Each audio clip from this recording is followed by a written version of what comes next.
আসসালামু আলাইকুম প্রিয় দর্শক, সামনেই ঈদের সময় আমরা বিভিন্ন আইটেম করে থাকি এই সেমাই দিয়ে। তো সেমাই দিয়ে আমার আজকের নতুন আরেকটি রেসিপি। আমার আজকের রেসিপি লাচ্ছা সেমাই দিয়ে লাড্ডু। আসছে ঈদে অথবা অতিথি আপ্যায়নের জন্য ঝটপট করে তৈরি করে নিতে পারবেন এই লাড্ডু।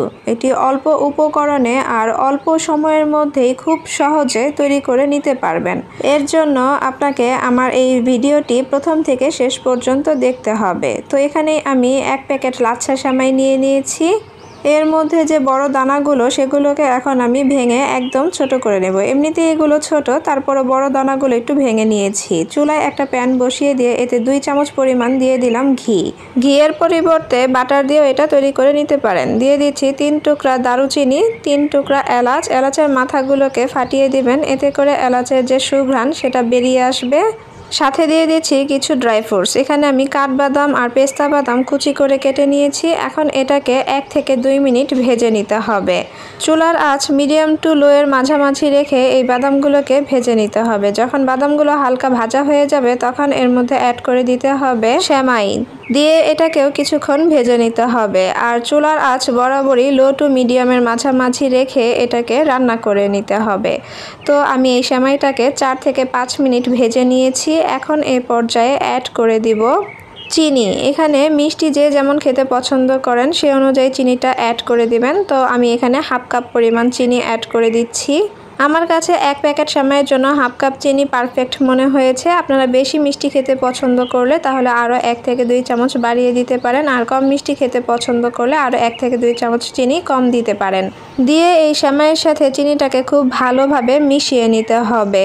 মিশানো হয়ে গেলে এ পর্যায়ে অ্যাড করে দেব দুধ। এখানে আমি 1/2 কাপ দিয়ে 2 কাপ পরিমাণ দুধ দিয়ে দিচ্ছি, মানে 1 কাপ, মানে 250 ml দুধ দিয়ে দিচ্ছি। দিয়ে এটাকে সেমাইয়ের সাথে খুব ভালোভাবে মিশিয়ে নিতে হবে। আর এ পর্যায়ে চুলা মিডিয়ামের চেয়ে একটু লোয়ে রেখে এটাকে মিশিয়ে নিতে হবে যেন সেমাইগুলো খুব ভালোভাবে দুধের সাথে মিশে গিয়ে সিদ্ধ হয়ে যায়। তো দুধের সাথে সেমাইগুলোকে খুব ভালোভাবে মিশিয়ে নিয়েছি। এখন এ পর্যায়ে অ্যাড করে দিচ্ছি গুঁড়া দুধ। এখানে আমি 2 চামচ পরিমাণ গুঁড়া দুধ দিয়ে দিচ্ছি।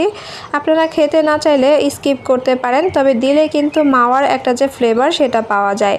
দিয়ে এটাকে খুব ভালোভাবে মিশিয়ে নিতে হবে। আর প্রায় 7 থেকে 8 মিনিট পর্যন্ত এটাকে রান্না করা হয়ে গিয়েছে। দেখতেই পাচ্ছেন এটা খুব সুন্দরভাবে সিদ্ধ হয়ে গিয়েছে। এখন এ পর্যায়ে আমি এখান থেকে অল্প কিছু পরিমাণ মিশ্রণ উঠিয়ে রাখছি। এটা আমি লাড্ডুর যে ভিতরে পুর দেব তার জন্য রেখে দিচ্ছি।